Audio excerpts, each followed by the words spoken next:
우리가 아는 대로 예수님께서는 2000년 전에 이 땅에 오셨습니다.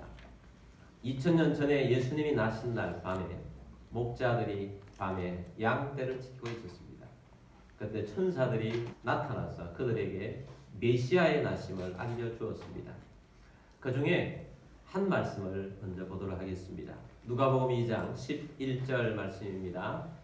오늘 다윗의 동네에 너희를 위하여 구주가 나셨으니 곧 그리스도 주시니라. 아멘.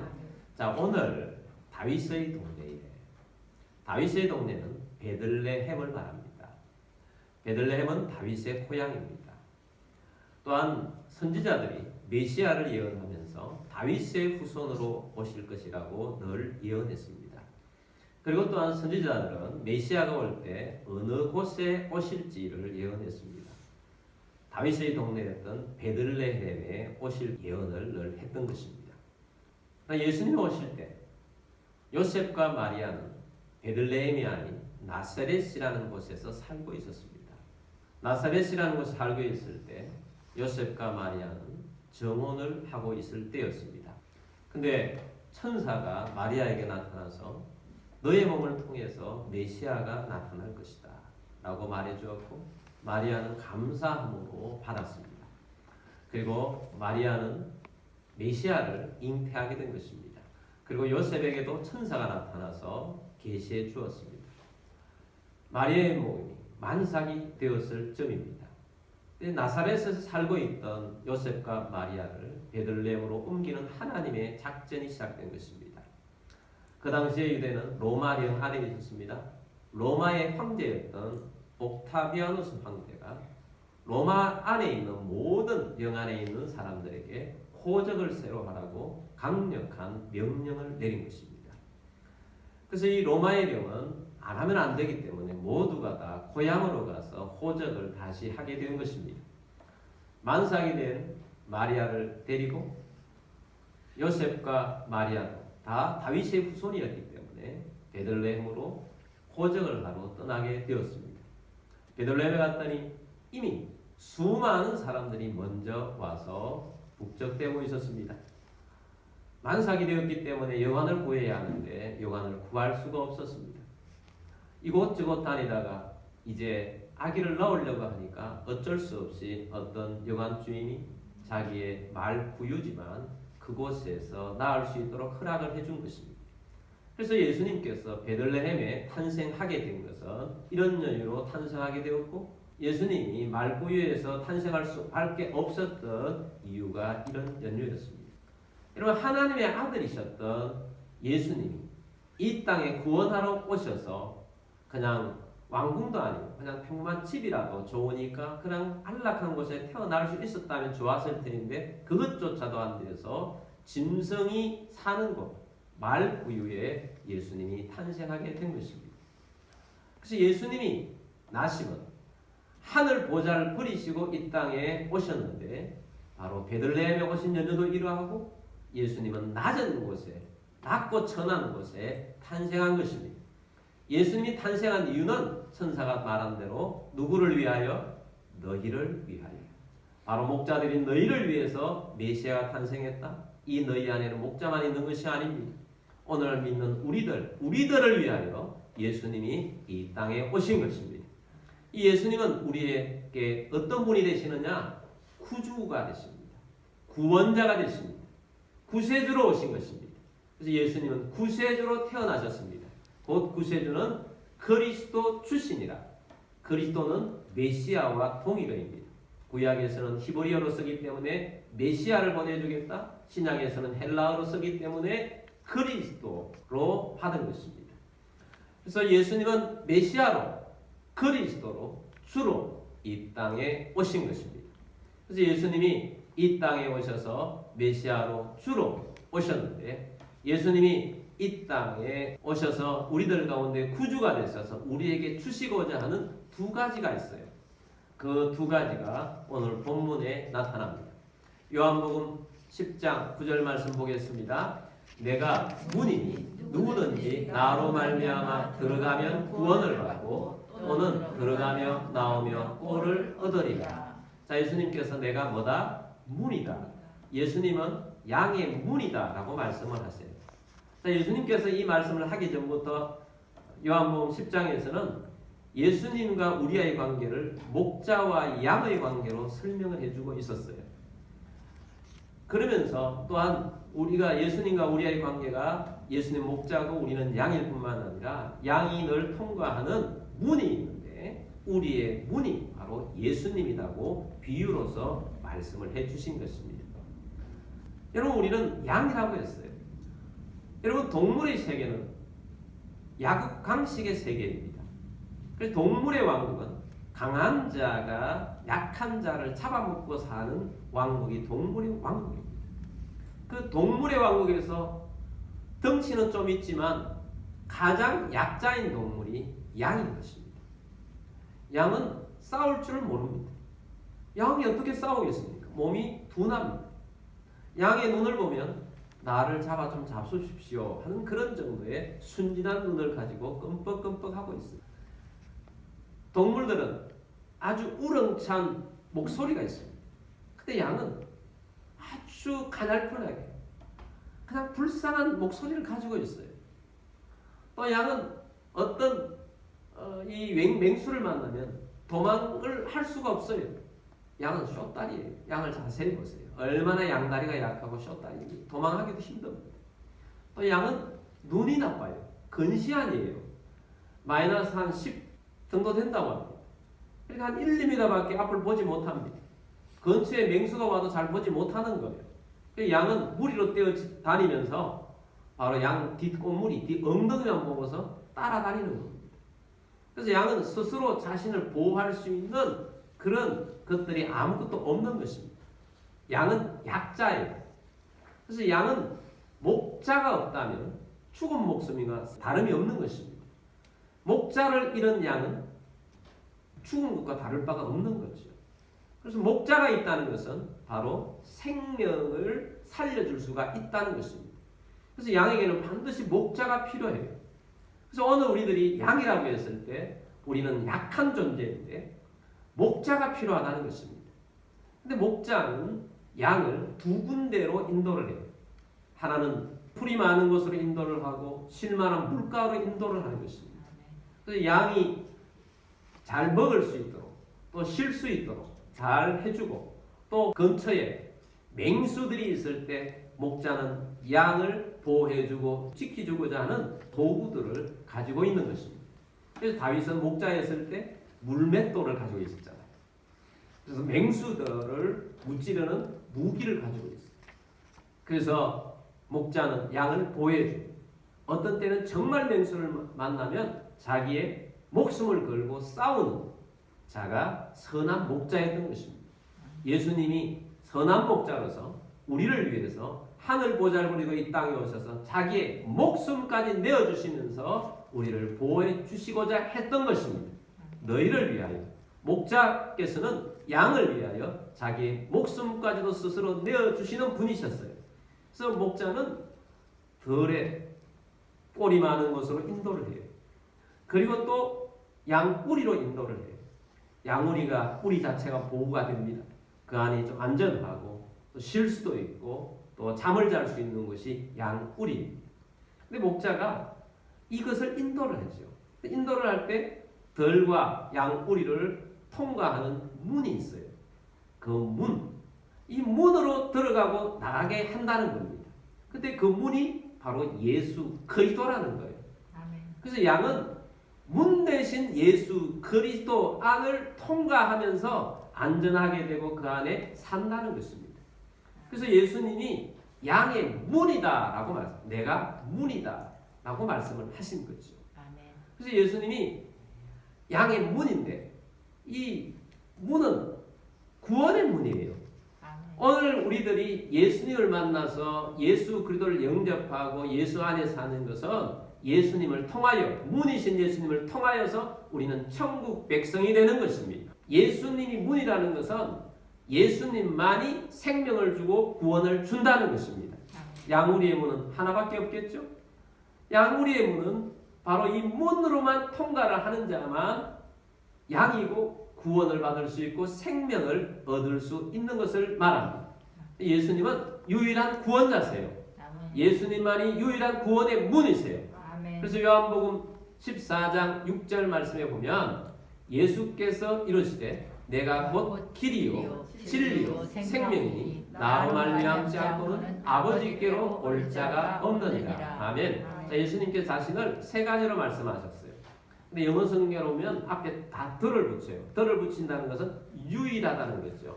내가 곧 유일한 길이다. 내가 곧 유일한 진리다. 내가 곧 유일한 생명이다. 예수님만이 길이십니다. 여러분, 예수님만이 유일한 길이세요. 예수님만이 유일한 진리세요.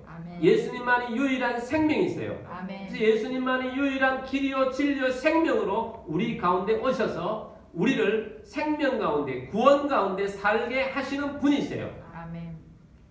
문이 하나이듯이 예수님으로 말미암아 우리는 천국 백성이 되는 것입니다. 만약에 예수님 외에 다른 구원의 문이 이 세상에 존재한다고 하면 예수님이 이 땅에 오실 필요가 뭐가 있어요? 하나님의 아들이 이 땅에 그렇게 고생스럽게 말구 위에 탄생하실 이유가 아무 이유가 없어요. 예수님의 다른 길이 있다. 그럼 예수님 안 오셔도 돼요. 그냥 하나님께서는 하나님의 희생 없이 하나님의 아들 예수님의 희생 없이 선지자들만 많이 배출하면 돼요. 선지자들을 통해서 야 저기 가면 구원이 있어. 저기 가서 구원을 받아. 이렇게 살면 구원이 돼. 이렇게 살아.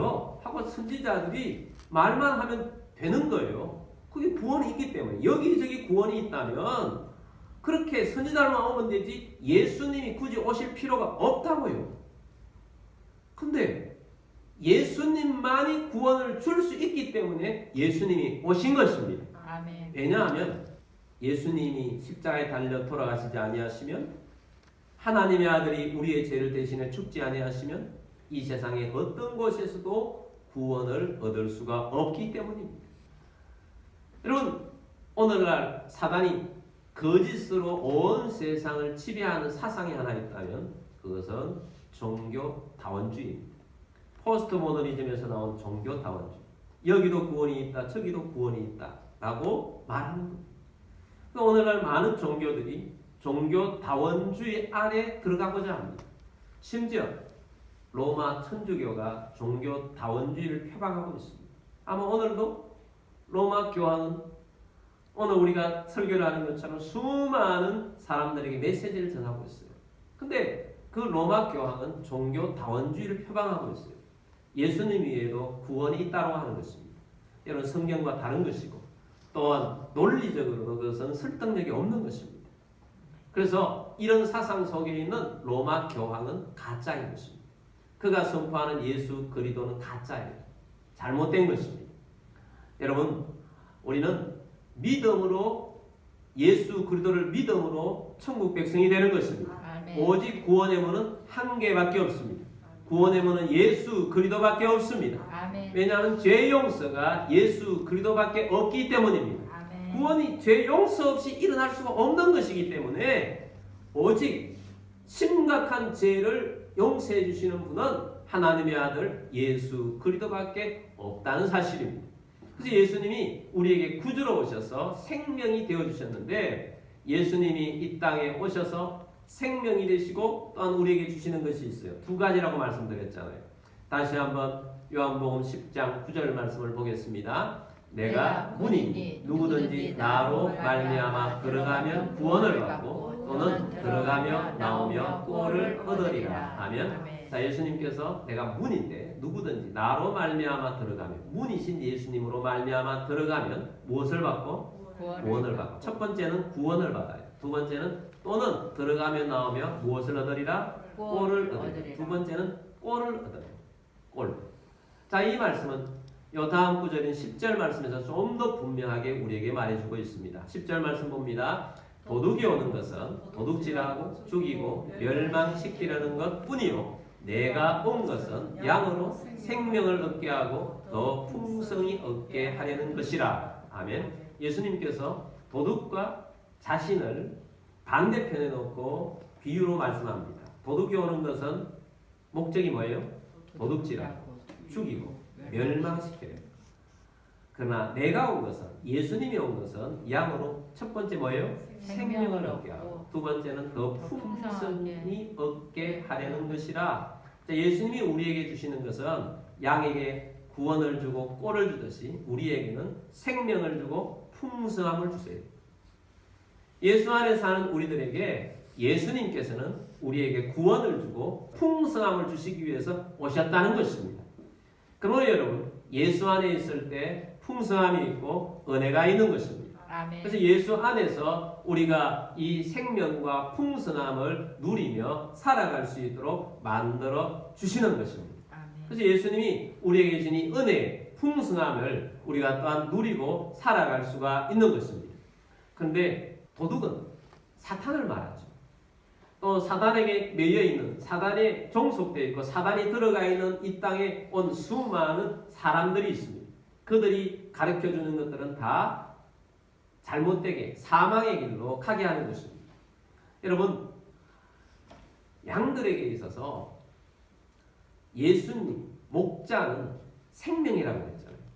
이 양은, 양 주위에 뭐 맹수들이 없다면 목자가 필요 없겠죠.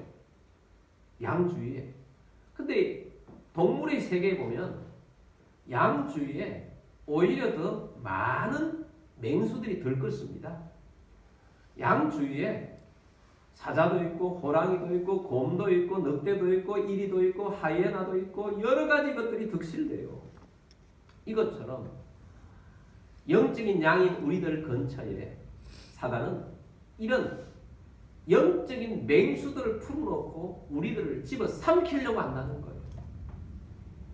그들은 우리의 영혼의 사냥꾼이에요. 우리의 영혼을 사냥해서 우리를 도둑질하고 우리의 인생을 도둑질하고 우리를 죽이고 우리를 멸망시키는 데까지 이끌어가는 것이 사단이라는 것입니다. 그래서 우리 주변에 우리 가까이에 영적인 사냥꾼인 것들이 너무나도 많다는 거예요. 그래서 우리는 목자를 떠나서는 우리는 금방 사단의 밥이 될 수밖에 없습니다. 사단은 믿는 사람이라 할지라도 덫을 놓고 이 덫에 빠지도록 만드는 것들을 얼마나 잘한지 모릅니다. 하나님께서 정성껏 만들어서 에덴 동산에 통치하고 다스릴 수 있도록 준 최초의 인연 아담과 하와에게도 사단은 접근을 해서 그들을 넘어뜨렸잖아요. 그들을 넘어뜨려서 결국은 죄를 짓게 만들었고 그의 영혼을 죽게 만들고 그의 육신도 죽게 만들고 그의 후손들이 우리들 온 세상에 있는 사람들을 다 죽게 만든 것이 사단이라는 것입니다. 예수님께서 이 도둑이 오는 것은, 사단이 오는 것은 우리의 인생을 도둑질하고 죽이고 멸망시키려고 이 땅에 사단이 왔고 사단의 배후의 역사가 있는 사람들을 통해서 사람들을 넘어뜨리러 왔다는 것입니다. 그러므로 함께 경계하며 살아가는 우리들이 되기를 바랍니다. 아멘. 우리는 더더욱 예수님을 더 붙잡고 살아가는 우리들이 되기를 주의 이름으로 축복합니다. 아멘. 사단은 폭력의 영 가득해요. 죽음의 영이 가득해요. 사단은 폭력의 왕이에요. 사단은 죽음의 왕이에요. 그래서 폭력적이고 죽이려고 하는 것입니다. 예수님이 이 땅에 오셨을 당시에도 예수님을 죽이려고 했지 않습니까? 예수님 오실 때에 유대의 권세자는 헤롯 왕이었습니다. 그런데 멀리서부터 메시아의 별을 보고 산을 넘고 들을 넘어서 강을 건너서 찾아온 동방으로부터 온 박사들이 예루살렘 안으로 들어오게 됩니다.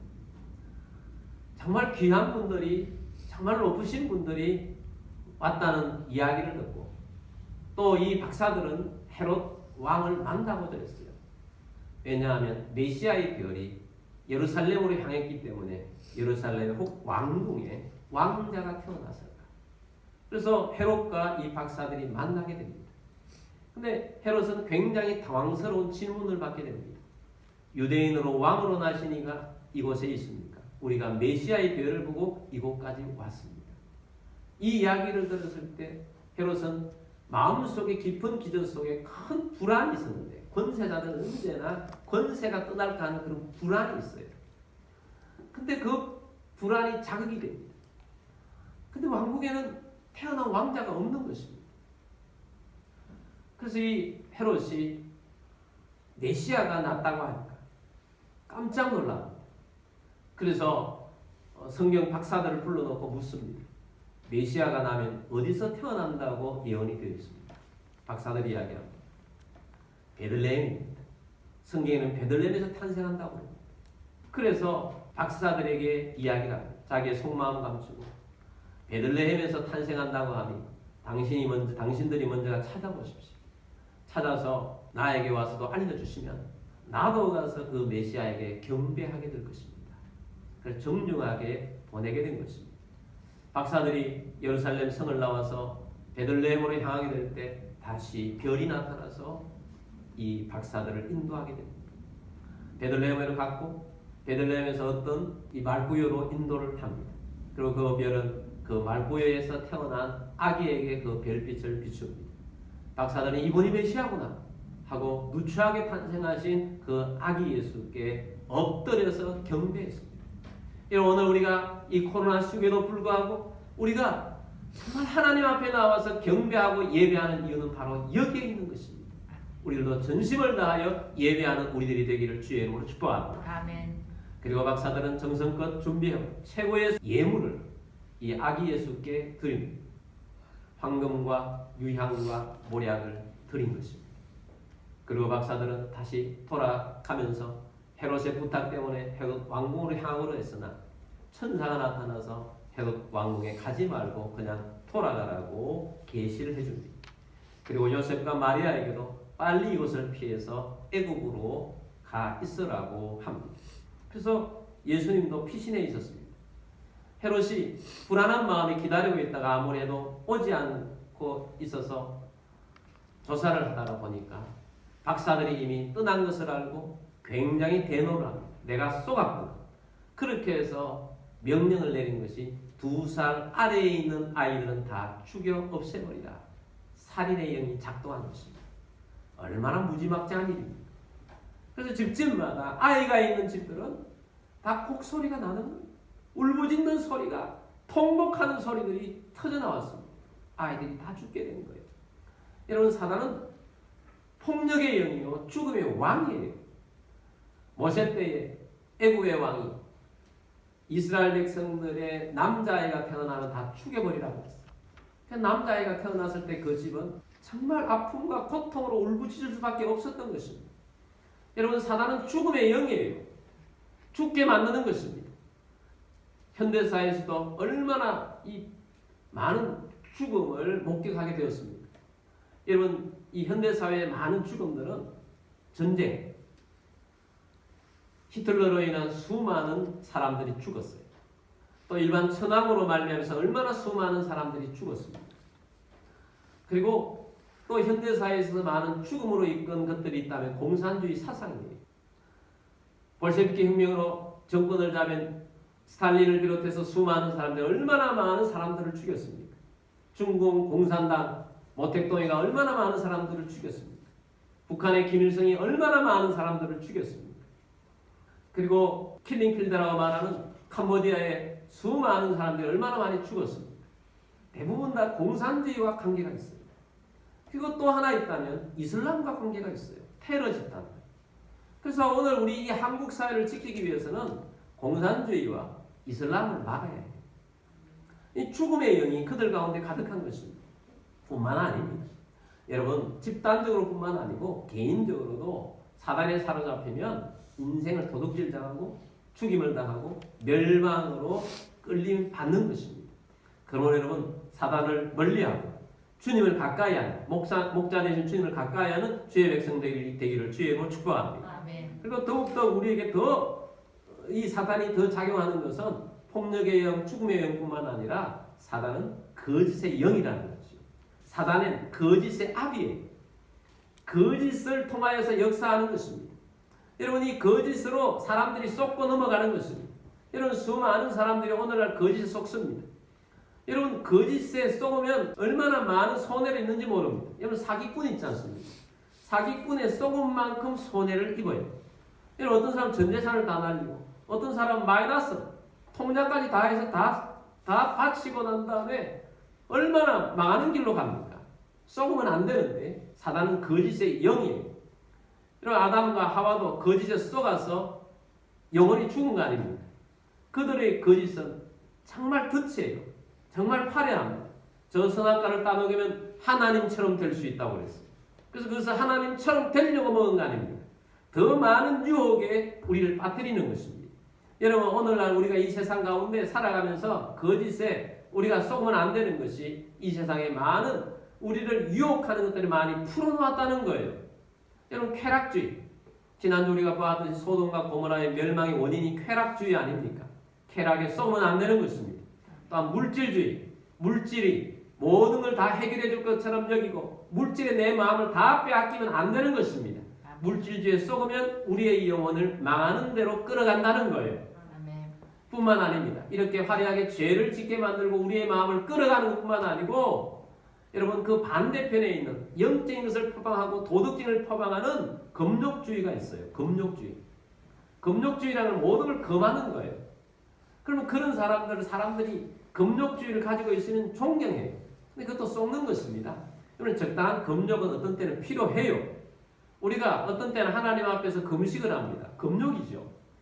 우리의 욕심을 제어하고 우리가 좀 지키는 거예요. 금욕이 적당한 것은 필요해요. 그러나 금욕주의 그냥 너무 과도하게 금욕을 시키는 거죠. 여러분 우리 하나님은 완전한 금욕주의에 빠지고 사는 것을 원치 않으십니다. 여러분 이 세상에 우리 육신은 하나님 우리를 아름답게 만들어 주셨어요. 아멘. 하나님께서 우리 육신에 살아갈 수 있는 우리 주변에 있는 것들 하나님 모든 물질들과 이러한 것들은 하나님께서 우리에게 주신 복이에요. 아멘. 물질 자체가 죄가 아니고 물질을 향한 욕심이 죄라는 거죠. 아멘. 물질을 다스릴 수 있는 사람이 되야지 물질에 끌려가는 사람이 되면 물질주의에 빠지는 것이에요. 금욕주의도 마찬가지입니다. 금욕주의를 표방하는 종교들이 있어요. 그런 것이 정말 멋지고 아름다운 것 같지만 그것이 아닙니다. 여러분 고행주의가 있어요. 고행. 스스로를 채찍질하는 거죠. 그래서 루터가 이 고행주의에 처음에 있었지 않습니까? 그래서 루터가 종교개혁 전에 죄가 생각나면 고행실이 있어요. 고행실에 가서 통을 벗고 채찍질을 등에다 때리는 겁니다. 등을 때려서 난 죄인이야. 난 죄인이야. 때려요. 그런데 이걸 매일 해도 죄가 없어지지 않고 죄의식이 없어지지 않고 죄의 욕심이 사라지지 않는 거예요. 여러분 그렇게 고행한다고 해서 자기 몸을 채찍질한다고 죄가 없어지는 게 아닙니다. 죄의 생각이 사라지는 것도 아니에요.